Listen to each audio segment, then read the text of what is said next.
한 주 동안 도내에서 있었던 주요 소식들을 되짚어보는 강원 주간 핫이슈 시간입니다. 이번 주도 홍승현 기자와 함께 이야기 나눠보도록 하겠습니다. 네, 홍 기자, 어떤 소식부터 시작을 좀 해볼까요? 네, 우선 연일 감염이 확산되고 있는 코로나19 상황부터 전해드리겠습니다. 지난달 20일에 첫 확진자가 나왔으니 어느덧 국내 발생 한 달이 지났는데요. 대구와 서울 등 곳곳에서 확진자가 늘면서 지역사회의 우려가 높아지고 있습니다. 보도 내용부터 확인하시죠. 지금까지 강원도에서 나온 코로나19 확진 환자는 단 한 명도 없습니다. 강원도가 코로나19 청정지역을 유지하고 있는 겁니다. 하지만 최근 하루 평균 30명이 넘는 의심 환자가 접수되며 강원도의 긴장감을 높이고 있습니다. 이에 대해 강원도는 질병관리본부가 의심 환자 기준을 확대하면서 수가 증가했을 뿐이라며 불안감 확대를 경계했습니다. 그러면서 코로나19가 도내 경제에 미치는 타격을 극복하기 위해 예산 224억 원을 긴급 투입키로 하는 등 대책 마련에 착수했다고 밝혔습니다. 이 같은 상황에서 정부가 코로나19가 지역사회 확산 단계로 접어든 것으로 판단하면서 시민들의 불안감은 더욱 높아지고 있습니다. 거리마다 마스크를 쓴 사람들이 가득하고 영화관과 쇼핑몰 등 다중이용업소 이용객들은 눈에 띄게 줄었습니다. 더욱이 대구 31번 확진 환자 같은 교회에서 예배를 본 신도 수십 명이 춘천과 원주, 강릉, 동해 등에 있는 것으로 알려지면서 불안감은 더욱 확산되고 있습니다. 강원도 내 중국인 유학생은 천여 명, 대부분 춘천과 원주, 강릉에 위치한 대학에 다니고 있습니다. 코로나19 확산을 막기 위해 개강이 2주 연기돼 아직 대학 내 불안감은 크지 않습니다.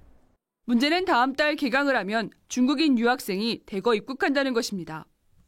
이에 도내대학은 지자체와의 협조를 통해 중국에서 입국하는 유학생을 공항에서부터 집단 수송하기로 했습니다.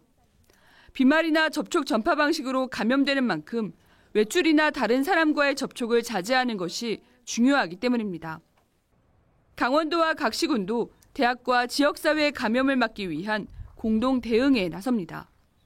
강릉시는 중국인 유학생을 격리하기에 앞서 선별진료소에서 전수 검사를 받도록 했습니다. 자가격리 사각지대가 발생하지 않도록 보호 조치에 불응하면 강제 조치도 취할 계획입니다. 네, 관련 보도 내용 보고 오셨는데요. 강원도 상황부터 좀 짚어봐야 할 것 같습니다. 아직 확진자는 없는 상황인 거죠? 네, 21일 오후 2시 기준으로 아직 강원도 내에 확진자는 없습니다. 네. 확진자와 접촉한 격리 대상자도 없는 상황인데요. 하지만 하루에 평균 30명 정도의 의심 환자가 발생하고 있습니다. 발병 초기였던 지난달에 하루에 한 서너 명의 의심 환자가 접수됐던 것에 비하면 한 5배가량 늘었는데요. 네. 이렇게 의심 환자가 늘어난 데는 감염증 대응 지침에 환자 사례 정의가 변경됐기 때문입니다. 예전에는 고열이나 기침 등 증상이 있고 중국에 다녀온 이력이 있어야만 의심 환자로 분류가 됐지만 이제는 중국이 아니더라도 일본이나 싱가포르, 홍콩 등 코로나19가 유행하는 국가에 다녀왔고 또 의심되는 증상이 있다면 의사 소견에 따라서 검사를 시행할 수 있도록 지침이 바뀌었습니다. 따라서 앞으로도 도내 의심 환자는 좀 계속해서 늘어날 가능성이 있습니다. 네, 상황이 좀 좋지만은 않아 보이는데 또 최근에는 이제 도내 대구에 코로나19 확진자와 좀 접촉한 사람이 있다는 이제 이야기가 돌면서 도민들의 불안감이 좀 확산이 됐잖아요. 관련 소식도 좀 전해주실까요? 네, 그렇습니다. 일단 이 접촉자가 있다는 그 의혹이 일고 있는 지역들을 대상으로 저희 취재진들이 좀 확인을 해봤는데요. 우선 춘천시 보건소는 대구 지역을 방문한 시민이 있는 것으로 확인은 됐으나 증상은 없다고 밝혔고요. 원주시 보건소도 대구를 방문해서 이제 불안감을 호소하는 시민들이 있었고 그 시민들을 대상으로 검사를 진행을 했지만 모두 음성 판정이 나왔다고 말했습니다. 그래서 아직까지는 이제 도내에 대구 코로나19와 관련된 접촉자는 없는 것으로 알려졌는데요. 단 중앙방역대책본부가 지난 16일에 이 31번 환자와 함께 예배에 참여했던 이 1000여 명의 명단을 확보해서 조사하고 있습니다. 그래서 이 조사 결과에 따라서 이 접촉자 발생 여부는 변동될 가능성이 있습니다. 네, 이번에 이렇게 좀 코로나19, 대구에서 코로나19가 확산되는 사태를 보고 지역사회 감염이 좀 현실화되지 않았냐라는 말들이 돌고 있는데 이 지역사회 감염이라는 게 정확히 무엇인지 좀 설명부터 해주실까요? 네, 우선 이 지역사회 감염이란 감염 경로를 알 수 없는 지역에서의 제3자 감염을 의미합니다.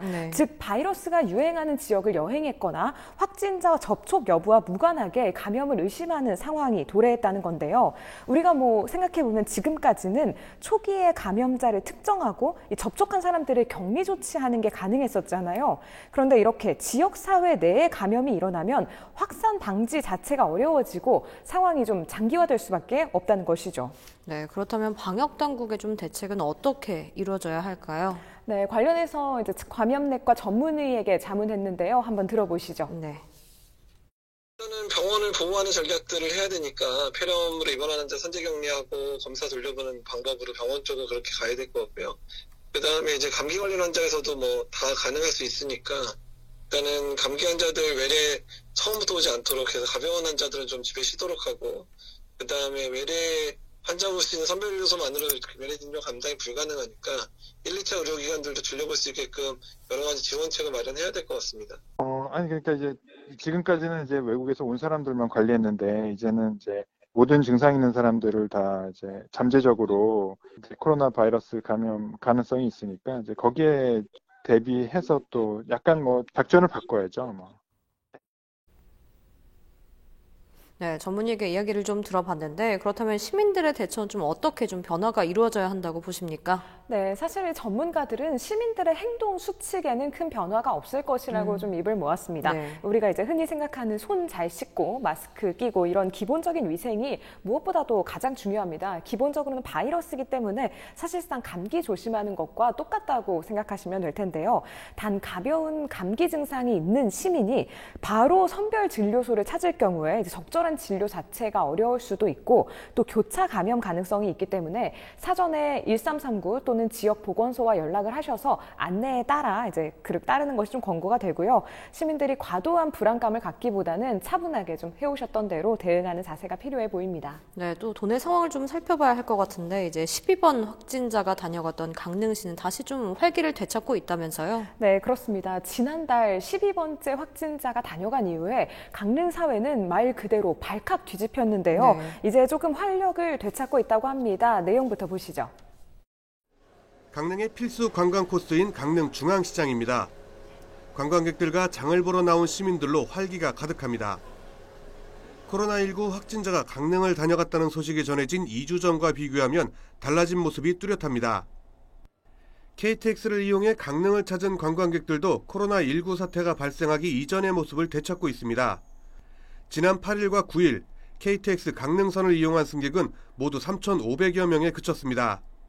그러나 지난 주말에는 8,000명이 넘는 승객이 KTX 강릉선을 이용했습니다. 현재까지 강원 지역에서 확진자가 없다 보니 관광객들도 다소 안심하는 모습입니다. 강릉시는 안심하긴 이르다고 보고 다중 이용 시설을 중심으로 방역에 총력을 기울이고 있습니다. 네, 관련 보도 내용 보고 오셨는데요. 좀 아직 확진자가 다행히 없기 때문에 일상을 좀 빠르게 되찾아가고 있는 강릉의 모습인 것 같은데 관광 상황은 좀 어떻습니까? 네, 아까도 저희가 이야기 나눴지만 지난달에 이제 12번째 확진자 다녀온 이후에 강릉시의 관광객이 크게 줄었었는데요. 네. 다행히 지금은 이제 보시다시피 안목해변이라든지 정동진 같은 곳에도 많은 사람들이 찾고 있고요. 중앙시장에도 사람들이 많이 찾고 있다고 합니다. 또 KTX 이용객 수도 큰 차이를 보이는데요. 지난달 8일과 9일 KTX 강릉선을 이용한 승객은 모두 3,500여 명에 그쳤지만 바로 지난 주말에는 8,000명이 넘는 승객이 KTX 강릉선을 이용했다고 합니다. 하지만 또 이제 코로나19 상황이 워낙 전국적으로 좀 엄중하다 보니까 언제 어떻게 좀 상황이 변할지 모르기 때문에 시장마다 손 소독제가 비치되고 또 당국도 방역에 총력을 기울이는 상황이라고 합니다. 네, 코로나19에 관련된 소식은 여기까지 들어보는 걸로 하고요. 혹시나라도 발열이나 이상 증세가 있으면 국번 없이 1339번 또는 지역 보건소로 연락해 주시면 된다는 점 다시 한번 짚어드립니다. 다음 이야기로 넘어가 보겠습니다. 총선 관련 내용이라고요? 네, 그렇습니다. 선거가 다가오면서 도내 총선 분위기도 달아오르고 있는데요. 강원도 정치 1번지 춘천시 선거구는 예비 후보들 간에 뜨거운 선거전이 벌어지고 있습니다. 보도 내용부터 보시죠. 춘천시 선거구에는 18일 기준 모두 14명이 예비후보 등록을 마쳤습니다. 더불어민주당에서는 2명이 출사표를 던졌습니다. 허영 전 도당위원장과 육동환 전 강원연구원장이 예비후보 등록을 마치고 민주당 선거주자로 나섰습니다. 보수통합당인 미래통합당 예비후보는 2명입니다. 강대규 변호사는 일찌감치 예비후보 등록을 마치고 얼굴 알리기에 나섰고 최성현 전 도의원은 18일 선거 전에 뛰어들었습니다. 정의당에서는 엄재철 전 도지사 복지특보가 단일 후보로 나섰습니다. 국가혁명배당금당에서 9명이 예비후보 등록을 마쳤습니다. 아직 예비후보 등록은 하지 않았지만 현역 국회의원인 김진태 의원도 3선 도전이 확실시되고 있습니다. 또 변지량 전 국가균형발전위원회 자문위원은 최근 입장문을 통해 미래통합당으로 출마를 결심했다고 밝혔습니다. 춘천시 선거구의 최대 쟁점은 분구 여부입니다. 분구 결과에 따라 각 정당별 후보자 정리가 이뤄지면서 선거 구도가 재편될 전망입니다. 원주 갑선거구에는 17일 현재 모두 8명이 예비후보에 등록했습니다. 원주 갑선거구는 무실동, 단계동, 지정면을 지역구로 하는 도농복합지역구입니다. 현역인 자유한국당 김기선 국회의원이 지난 7일 출마를 선언하고 3선 도전을 공식화했습니다. 더불어민주당에서는 권성중, 박우순 예비후보 2명이 일찌감치 선거전에 뛰어들어 세를 다지고 있습니다. 최근 새로운 보수당 김수정 예비후보도 보수진영 주자로 합류하며 선거운동에 가세했습니다. 원주 을선거구는 현재까지 모두 5명이 예비후보로 나섰습니다. 더불어민주당 송기영 국회의원이 17일 출마를 선언하고 재선 도전에 나섰습니다. 이에 맞서는 자유한국당 예비후보는 모두 3명, 김대현, 윤용호, 이강우 후보가 일찌감치 예비후보에 등록했습니다. 여기에 민중당 이승재 예비후보도 도전장을 내고 얼굴 알리기에 나섰습니다. 네, 관련 내용 보고 오셨는데요. 취재기자 연결해서 좀 더 자세한 상황 짚어보도록 하겠습니다. 네, 장진철 기자, 춘천 분구 상황을 좀 짚어봐야 할 것 같은데 좀 전해주실까요? 네, 앞서 보셨듯이 춘천시 선관위의 최대 변수는 분구 여부입니다. 분구 여부에 따라 후보군에도 변화가 있을 것으로 보여지기 때문인데요. 분구 여부는 다음 달 5일 국회 본회의에서 결정될 것으로 보여집니다. 여야에서 이렇게 합의를 했기 때문인데 아직까지 이 합의안에는 변화가 없는 것으로 알려졌습니다. 하지만 여전히 논란은 많습니다. 인구 상하한선은 분구와 통폐합 등 선거구 조정의 잣대인데 이를 놓고 여야 협의에 최우선 쟁점이 될 전망입니다. 네, 춘천시 분구가 좀 확정이 된다면 선거판엔 좀 어떤 영향이 있을까요? 예, 방금 전에도 말씀드렸듯이 분구 여부에 따라 각 정당 후보군에도 변화가 있을 것으로 보여집니다.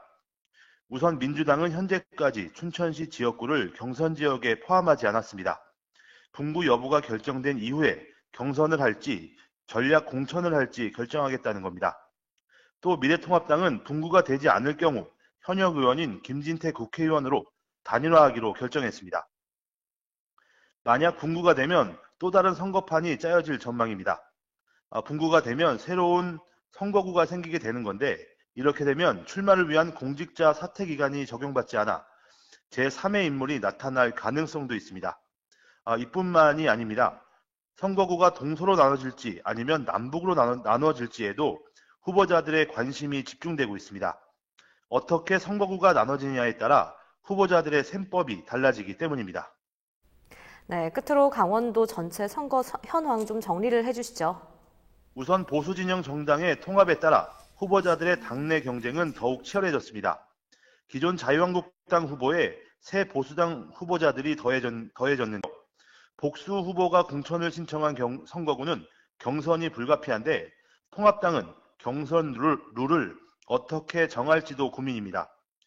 경선 결과에 불복한 후보들이 탈당해 출마를 하는 경우도 상당수 있을 것으로 전망됩니다.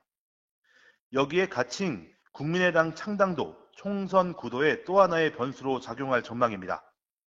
민주당의 뜨거운 감자는 역시 이광재 전 지사의 원주시 갑선거구 출마 여부입니다. 당내에서는 이를 놓고 찬반이 엇갈리는 모습입니다. 이 전 지사의 결정만 남겨놓고 있는데 이에 대한 관심이 모아지고 있습니다. 지금까지 보도국에서 전해드렸습니다. 네, 여기까지 들어보도록 하겠습니다.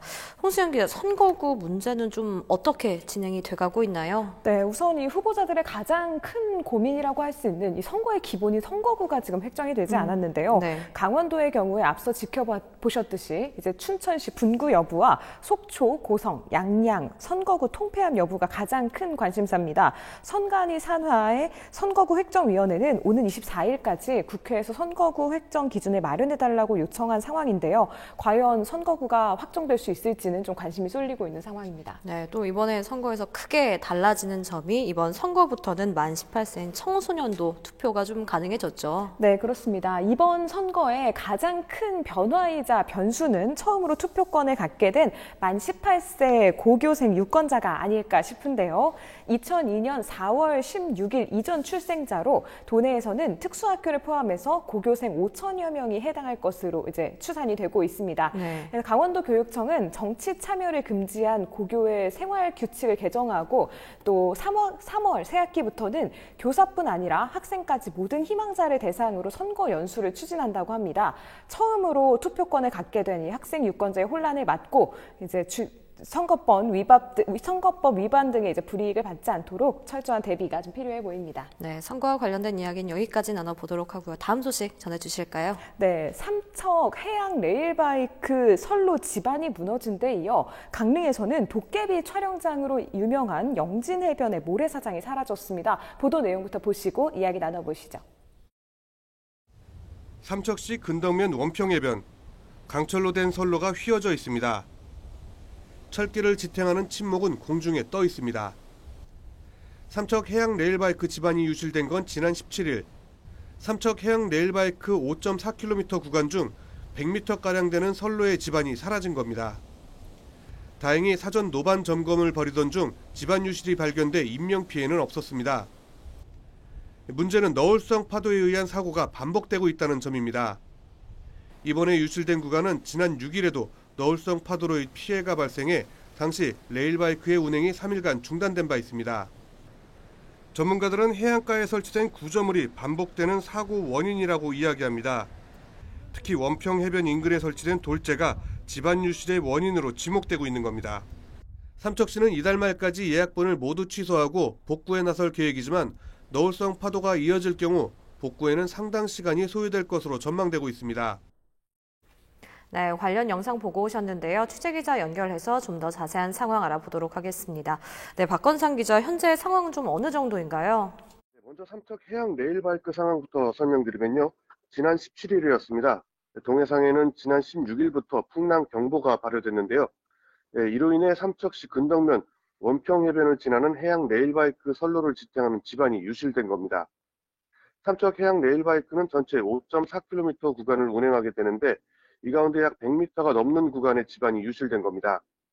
다행히 17일 오전 운행 전 노반 점검 과정에서 지반 유실이 확인돼 즉시 운행을 정지시켰습니다. 삼척시 관계자는 이 해양 레일바이크가 10년 정도 운행을 했는데 이 같은 일은 처음이라고 밝혔습니다. 삼척시는 현재 동부지방해양수산청과 함께 복구 방안을 논의하고 있는 것으로 알려졌습니다. 강릉도 이번 풍랑 경보로 인해 곳곳이 피해를 입었는데요.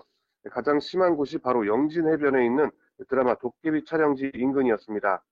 관광객들이 많이 찾는 곳이었는데요. 영진해변에 모래가 쓸려나가면서 제 키보다 높은 모래 언덕이 만들어지기도 했습니다. 저희가 취재를 나간 19일에는 파도가 꽤 강하게 쳤는데요. 사진을 찍던 관광객들이 갑자기 들이닥친 파도로 물벼락을 맞기도 했습니다. 강릉 영진해변뿐만 아니라 사천과 정동진에서도 피해가 속출했습니다. 네, 박건상 기자 취재 내용과 전화 연결까지 좀 들어봤는데 너울성 파도 이게 자연적인 현상이기 때문에 좀 불가항력적이긴 하지만 해결책은 없을까요? 네, 우선 이 너울성 파도는 넓은 바다에서 바람에 의해 시작돼서 밀려오면서 이제 한 번에 솟구치는 파도를 말하는데요. 네. 우선 저희 취재 과정에서 강릉시는 원인 분석을 통해서 이제 대책 마련에 나서겠다고 밝혔고요. 해안 명소를 위주로 파도가 심한 동절기에 이제 시즌에 이제 관리를 강화하는 등 대책 마련에 좀 본격적으로 나서겠다는 의견을 좀 알려왔습니다. 네, 여기까지 들어보도록 하겠습니다.